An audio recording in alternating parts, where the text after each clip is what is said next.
નમસ્કાર દર્શક મિત્રો, રિયલ સમાચારમાં આપનું સ્વાગત છે। સમાચારોની શરૂઆત કરીએ તે પહેલા એક નજર કરીએ આજના મુખ્ય સમાચાર પર।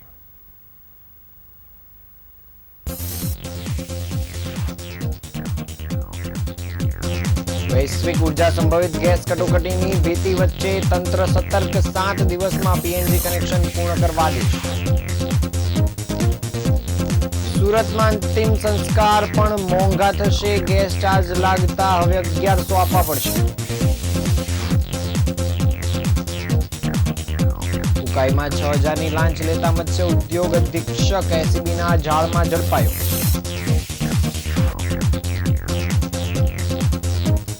સુરતમાં દૂધની દુકાન પણ સુરક્ષિત નથી, કાપોદ્રામાં સીસીટીવીમાં કેદ થયો દૂધ ચોર। લીંબાયત વિસ્તારમાં ગૌ માંસના ગેરકાયદેસર વેચાણ પર પોલીસનો છાપો, 6 આરોપીઓની ધરપકડ કરવામાં આવી।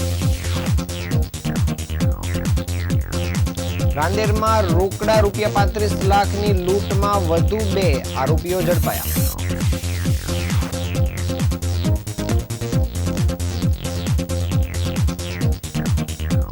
સમાચાર વિગતે જોઈએ। યુદ્ધના કારણે સર્જાયેલી વૈશ્વિક ઉર્જા કટોકટી અને સંભવિત ગેસ અછતની સ્થિતિને પહોંચી વળવા સુરત વહીવટી તંત્ર હરકતમાં આવ્યું છે। સુરત જિલ્લા કલેક્ટર સૌરભ પાધરીએ સોમવારે કલેક્ટર કચેરી ખાતે એક ઉચ્ચસ્તરીય સંકલન બેઠક યોજી હતી।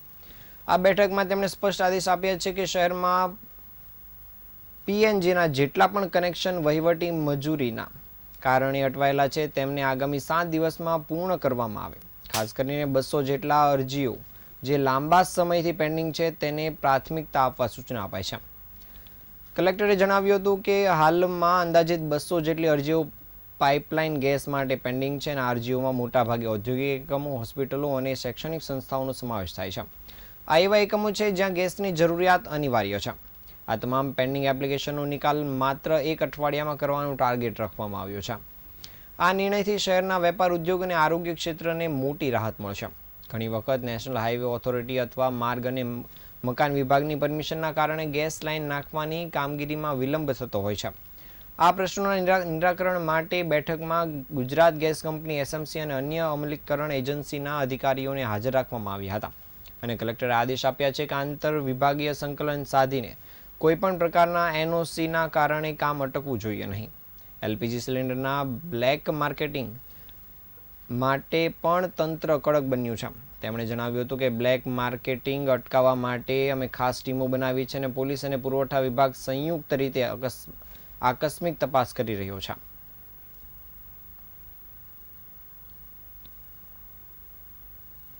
આપણે સૌ જાણીએ છીએ કે અત્યારે જે યુદ્ધના લીધે જે પરિસ્થિતિનું નિર્માણ થયું છે એમાં ગવર્મેન્ટ ઓફ ઇન્ડિયા અને ગવર્મેન્ટ ઓફ ગુજરાત તરફથી ઘણી બધી જે સૂચનાઓ અને એક એ હતી। આ બાબતમાં આપણે એક ડિસ્ટ્રિક્ટ ટાસ્ક ફોર્સની પણ રચના કરી છે, જેમાં જે કન્સર્ન્ડ જેટલા પણ ડિપાર્ટમેન્ટ્સ છે અને ગવર્મેન્ટ ઓફ ગુજરાત અને ગવર્મેન્ટ ઓફ ઇન્ડિયા તરફથી અમુક જે પ્રાયોરિટીઝ અને એસેન્શિયલ સર્વિસીસ જે નક્કી કરવામાં આવી છે એમને રેશનલાઇઝેશન માટે એક કમિટીની પણ નક્કી કરી છે। સાથે સાથે જ આપણું એક ફોકસ છે કે અત્યારે જેટલી પણ પાઇપ્ડ નેચરલ ગેસ એમાં કન્વર્ટ થઈ શકે, જેના કારણે જે સિલિન્ડર્સ અને એના ઉપરનું જે એલપીજી છે એના ઉપરથી જે ભારણ છે એ ઓછું થાય, એના માટે અમે જેટલી પણ ગુજરાત ગેસ પાસે અરજીઓ પેન્ડિંગ હતી અને કોઈ એનઓસીના કારણે કે કોઈ ડિપાર્ટમેન્ટની મંજૂરી બાબતની વાત હતી, એટલે અમે એસએમસી, આરએનબી, એનએચએઆઈ અને એટલે બધા જેટલી પણ અમલીકરણ એજન્સીસ છે જે લોકોના પરમિશનની જરૂર પડે છે, આ લોકો સાથે બેઠક કરીને એટલે વિધિન અ વીક આ બધે એનો નિકાલ કરવા માટે અને જેટલાક પેન્ડિંગ એપ્લિકેશન્સ છે એનો નિકાલ કરીને પાઇપ નેચરલ ગેસમાં કેવી રીતે આપણે એલપીજી કન્વર્ટ કરી શકીએ છીએ એ બાબતનું એક આખી મિટિંગનું આયોજન કર્યું હતું।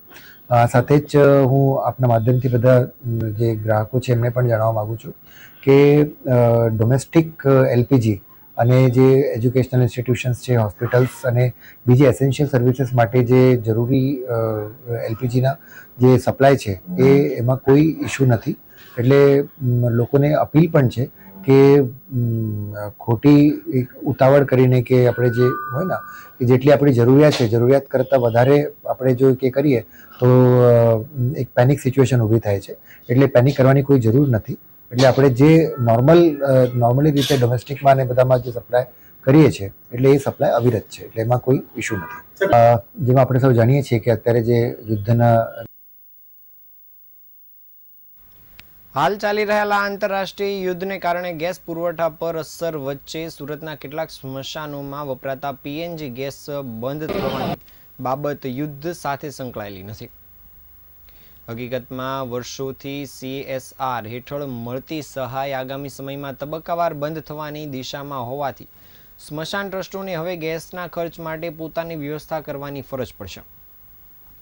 ગેસ કંપનીએ સ્મશાનના ટ્રસ્ટીઓને પત્ર લખી આગામી વર્ષમાં તબક્કાવાર ગેસના બિલનું ચૂકવણું કરવાની તૈયારી રાખવા જણાવ્યું છે, જેથી આગામી સમયમાં અંતિમ સંસ્કાર પણ મોંઘા થવાની શક્યતા છે. સુરતના રામનાથ ગેલા ટ્રસ્ટ સહિત શહેર અને દક્ષિણ ગુજરાતના કેટલાક સ્મશાનોમાં ગેસ કંપની દ્વારા પીએનજી ગેસ વિનામૂલ્યે ઉપલબ્ધ કરવામાં આવે છે. હાલ સ્મશાનમાં વપરાતા ગેસનું bill messrs socio economical transformation and upliftment society દ્વારા તેમના CSR કાર્યક્રમ હેઠળ ચૂકવવામાં આવે છે, જેના કારણે વર્ષોથી સ્મશાન ટ્રસ્ટોને ગેસના ખર્ચની સીધી જવાબદારી ઉઠાવવી પડતી નથી. પરંતુ હવે CSR ફંડિંગ આગામી વર્ષોમાં તબક્કાવાર ઘટાડવામાં આવશે તેવી પણ ગેસ કંપનીએ ટ્રસ્ટીઓને જાહેરાત કરી છે.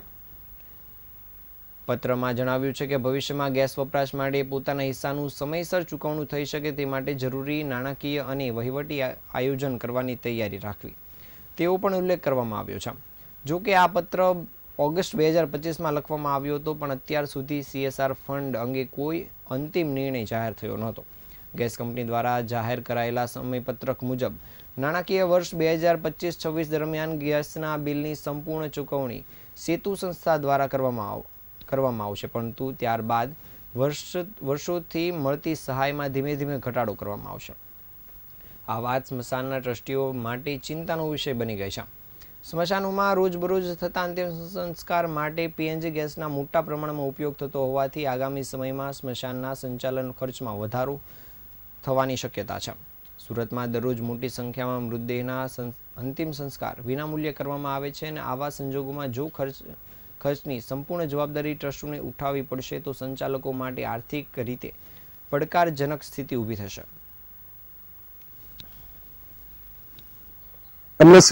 નમસ્કાર દર્શક મિત્રો, જે હાલમાં સ્મશાન ભૂમિના ગેસ આધારિત અગ્નિ સંસ્કાર બાબતની જે વાતો થઈ રહી છે એને એ સંબંધિત યુદ્ધને આ ગેસ પુરવઠા સાથે કંઈ લેવા દેવી નથી.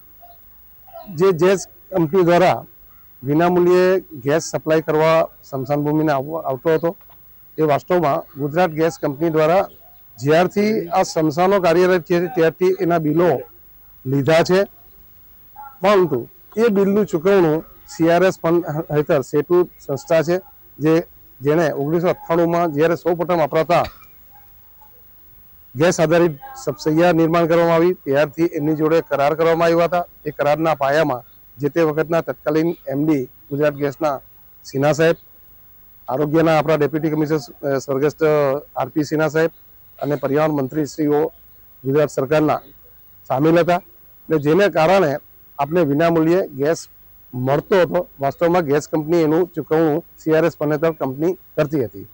હાલમાં કંપની દ્વારા આ યુદ્ધની બહુ પહેલેથી સંસ્થાઓને, કેમ કે કદાચ CRS ફંડની એમને તકલીફ ઊભી થઈ હોય, ક્યાં કંઈ બીજા અન્ય વેપારી નુકસાનો થયા હશે, એના કારણે એ કંપનીએ એવી જાણ કરી છે કે હવે અમે 2026-27થી તબક્કાવાર તમને જે ગુજરાત ગેસ કંપનીને અમે જે ચૂકવણું કરીએ છીએ કે સ્મશાન ગૃહોના ગેસ બાબતે, તેમાં ક્રમશ પહેલા વર્ષે 25% તમારે કરવાના રહેશે, એટલે સ્મશાનોએ એ પૈસા ભોગવવાના રહેશે. એના નેક્સ્ટ યર 50% સ્મશાનોએ કરવાના રહેશે, એટલે 50% કંપની આપશે, 50% સ્મશાન ગૃહ આવશે, અને ત્યાર પછીના વર્ષે એટલે 29-30ના વર્ષમાં એ પૈસા ક્રમશ 25% કંપની આપશે અને 75%નું ભારણ સ્મશાન ગૃહ પર આવવાનું એમણે જાણ કરી છે. એ જાણના અનુસંધાનમાં આપ લોકોને જણાવવું પડશે અમે કે એકલા ગુજરાત ગેસ કંપનીની જે આ કે કંપનીના આધારિત જે મળે છે પૈસા વિનામૂલ્યે, તે સિવાય બી આપણે સ્મશાનને જેમ કે મેન્ટેનન્સનો ખૂબ મોટો ચાર્જ હોય છે, કેમ કે 400-500 ડિગ્રી પર આ ગેસ કામ કરતું હોય છે, એને ફાયર થતું હોય છે. એના ગેસની બ્રિક્સો મોંઘી હોય છે, દર 3 વર્ષે એને રિપ્લેસ કરવાની થતી હોય છે. તો આનું ખૂબ જ મોટું મેન્ટેનન્સ કામો બી થતા હોય છે. છતાં પણ સંસ્થા જુદા જુદા વિકલ્પો દાનના કે CRS પરના જે લોકલ આપણા જે આગેવાનો છે એને મેળવીને એનામાંથી ઉકેલ કરીને આજે પણ 0 રૂપિયે એટલે વિના મૂલ્યે સ્મશાન કરી દેવામાં આવે છે, અગ્નિ સંસ્કાર કરવામાં આવે છે. અને મને લાગે છે તાપી જિલ્લામાં લાંચી અધિકારીઓ સામે એન્ટી કરપ્શન બ્યુરો દ્વારા સફળ કામગીરી હાથ ધરવામાં આવી છે. ઉકાઈ ખાતે આવેલા મદદનીશ મત્સ્ય ઉદ્યોગ નિયામકની કચેરીમાં ફરજ બજાવતા મદદનીશ મત્સ્ય ઉદ્યોગ અધિક્ષક તેજસ ચૌધરીને ₹6,000ની લાંચ લેતા રંગે હાથ ઝડપી પાડવામાં આવ્યો છે. પ્રધાનમંત્રી મત્સ્ય સંપદા યોજના હેઠળ લાભાર્થીઓને બાઇક અને ઇન્સ્યુલેટેડ બોક્સ ખરીદી માટે મળતી સબસિડીની પ્રક્રિયા પૂર્ણ કરવા માટે અધિકારી દ્વારા ₹5,000થી ₹8,000ની લાંચ માંગવામાં આવી હતી. મળેલી ફરિયાદના આધારે એસીબી દ્વારા ટ્રેપ ગોઠવવામાં આવ્યો હતો અને પસંદગી પામેલા એક લાભાર્થીના સહકારની કાર્યવાહી હાથ ધરવામાં આવી હતી. તેના દરમિયાન આરોપીએ સબસિડી માટે જરૂરી દસ્તાવેજની કાર્યવાહી આગળ વધારવા બદલ ₹6,000ની લાંચ માંગી હતી. તારીખ 16 માર્ચ 2026ના રોજ ઉકાઈ સ્થિત કચેરીમાં લાંચ રકમ સ્વીકારતી વખતે એસીબીની ટીમે આરોપીને રંગે હાથ ઝડપી પાડ્યો હતો અને સ્થળ પરથી જ 6,000ની લાંચની રકમ પણ કબજે કરી હતી. આ મામલે એસીબી પોલીસ ઇન્સ્પેક્ટર KJ ધડુકના માર્ગદર્શન હેઠળ આ સમગ્ર કામગીરી કરવામાં આવી હતી. હાલ પોલીસે આ એન્ટી કરપ્શન બ્યુરોની ટીમ દ્વારા ઝડપાયેલા તેજસ ચૌધરીને લઈને આગળની કામગીરી શરૂ કરવામાં આવી છે.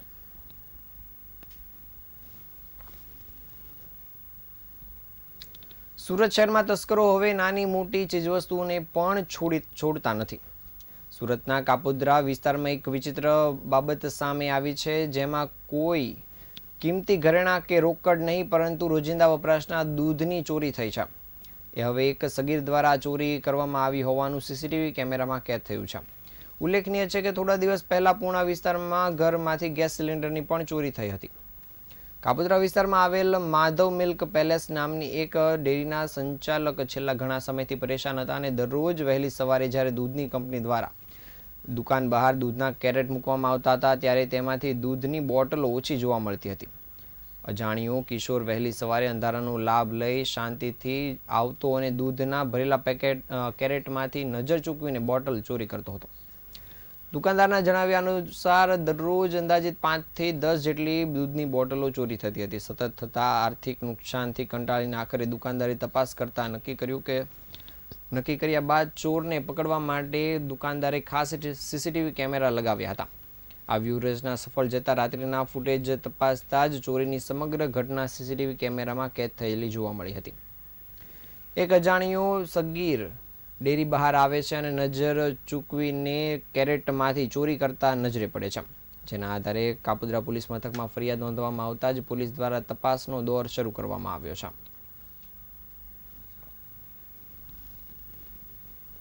સુરતના લિંબાયત વિસ્તારમાં ગૌમાંસના ગેરકાયદેસર વેચાણ સામે પોલીસ દ્વારા મોટી કાર્યવાહી કરવામાં આવી છે. પોલીસને મળેલી ગુપ્ત માહિતીના આધારે અલગ અલગ સ્થળોએ તપાસ હાથ ધરવામાં આવી હતી. દરમિયાન પોલીસે ગૌમાંસનું વેચાણ કરતા 6 લોકોને ધરપકડ કરી છે, જેમાં 3 પુરુષ અને 3 મહિલાઓનો સમાવેશ થાય છે.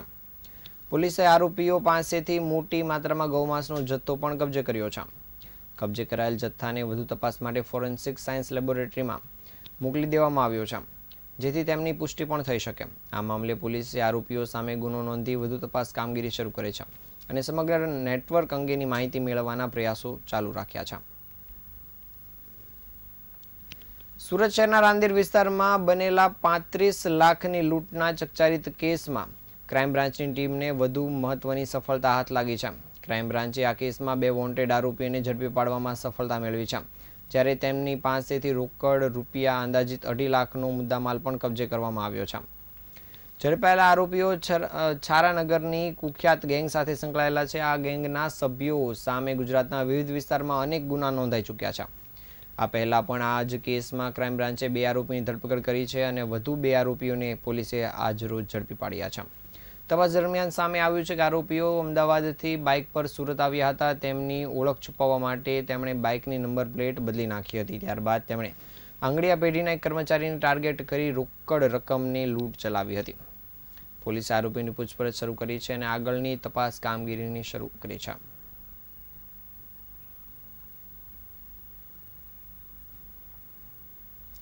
સુરત શહેરના રાંદેર વિસ્તારમાં આવેલ રામનગરમાં ચકચાર મચાવનાર હત્યાનો બનાવ સામે આવ્યો છે. રામનગરના અંબિકાનગર વોકવે નજીક પતિએ પોતાની પત્નીને ચપ્પુના ઘા ઝીકી હત્યા કરી નાખી હોવાની ઘટના પ્રકાશમાં આવી છે.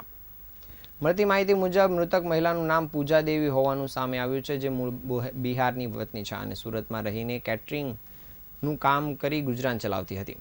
પ્રાથમિક તપાસ મુજબ પત્નીના અન્ય એક યુવક સાથે આડા સંબંધ હોવાની શંકા રાખીને પતિ પત્ની વચ્ચે વારંવાર ઝઘડા થતા હતા. બનાવના દિવસે પણ પત્નીએ યુવક સાથે જોવા મળતા પતિ ઉશ્કેરાઈ ગયો હતો. આ દરમિયાન પતિએ પત્નીના મિત્રને નિશાન બનાવી ચપ્પુથી હુમલો કરવાનો પ્રયાસ કર્યો હતો, પરંતુ ગફલતમાં પત્નીને જ ચપ્પુ વાગી જતા ગંભીર ઈજા પહોંચી હતી. ચપ્પુના ઘા વાગતા પૂજાદેવીનું ઘટના સ્થળ પર જ મૃત્યુ થયું હતું. ઘટનાની જાણ થતાં જ તાત્કાલિક પોલીસ સ્થળ પર પહોંચી હતી અને મૃતદેહને પોસ્ટમોર્ટમ અર્થે ખસેડી આગળની તપાસ કામગીરી શરૂ કરી હતી. બિહારના વતની એવા પતિ પત્ની કે જે હાલમાં સોશિયો સર્કલ ખાતે રહે છે, એ કેટરિંગનો મજૂરી કામ કરે છે. તેમની જે પતિ જે છે એમણે પત્નીનું આજે આ જગ્યા પર 12:30 વાગ્યાના સમયે ચપ્પુ વતી ઈજા કરતા પત્ની નામ પૂજા દેવીનું મૃત્યુ નિપજેલ છે. હોસ્પિટલ લઈ જતા હતા એ દરમિયાન આરોપી જે છે એ એમના ખુદ પતિ છે અને એ પણ બિહારના વતની છે. બનાવનું કારણ એવું છે કે તેમના જે પત્ની છે એ કોઈ અન્ય વ્યક્તિ સાથે સંબંધ ધરાવતા હશે બાબતે બંને વચ્ચે કંકાસ ચાલતો હતો અને ગઈકાલના એમના જે પત્ની છે એ મળી આવતા ન હોય શોધતા આરોપી અહીંયા આવેલા, જે એમના પ્રેમી સાથે મળી આવેલા મિત્ર સાથે. તો એ મિત્ર અને બંનેને બોલાચાલી થતા એ દરમિયાન બંને વચ્ચે ઝઘડો થતા ઝઘડાનો અંજામ ચપ્પુથી પેલા જે મિત્ર છે પત્નીના એને મારવા જતા પત્નીને વાગી જતા પત્નીનું મૃત્યુ નિપજેલ છે.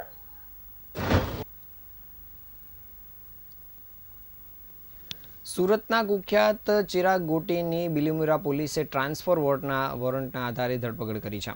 વર્ષ 2024માં તેમણે પોતાના ભાગીદારનું અપહરણ કરી માર મારી અને તેનો વિડીયો સોશિયલ મીડિયા પર વાયરલ કર્યો હતો. આ ગુનામાં પોલીસે આજે ચુસ્ત બંદોબસ્ત સાથે આરોપીને ઘટના સ્થળ પર લઈ જઈ ઘટનાનું રિકન્સ્ટ્રક્શન કર્યું હતું. પ્રાપ્ત થતી માહિતી અનુસાર વર્ષ 2024માં ચિરાગ ગોટી અને તેના ભાગીદાર પાર્થ મિયાણી વચ્ચે ધંધામાં ₹11,000ની ખોટ ગઈ હતી. ચિરાગે આક્ષેપ કર્યા હતા કે આ પૈસા પાર્થ મિયાણીએ લીધા હતા અને આ રકમની ઉઘરાણી માટે ચિરાગે પાર્થ પર અત્યાચાર ગુજાર્યો હતો. ચિરાગે પાર્થને તેની ઓફિસમાં ગોંધી રાખી માર માર્યો હતો અને ત્યારબાદ તેને ગાડીમાં બેસાડી સુરત ખાતેના એક ફાર્મમાં લઈ ગયા હતા અને ફાર્મ હાઉસ પર આખી રાત પાર્થને ગોંધી રાખ્યો હતો. આ મારના કારણે પાર્થને પગમાં ગંભીર ફ્રેક્ચર થયું હતું અને તેને સારવાર માટે સુરત ખાતે લઈ જવામાં આવ્યો હતો. ચિરાગે પાર્થને મારામારીનો વિડીયો પણ ઉતાર્યો હતો અને તેને સોશિયલ મીડિયામાં વાયરલ કર્યો હતો.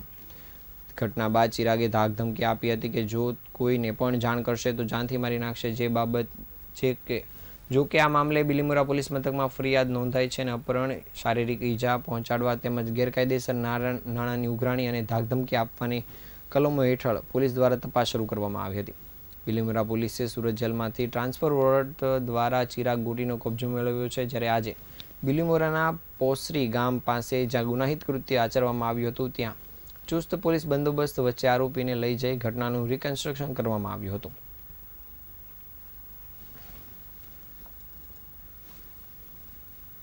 આ હતા આજના સમાચાર. નવા સમાચાર સાથે ફરી મળીશું. ત્યાં સુધી રજા આપશો. નમસ્કાર.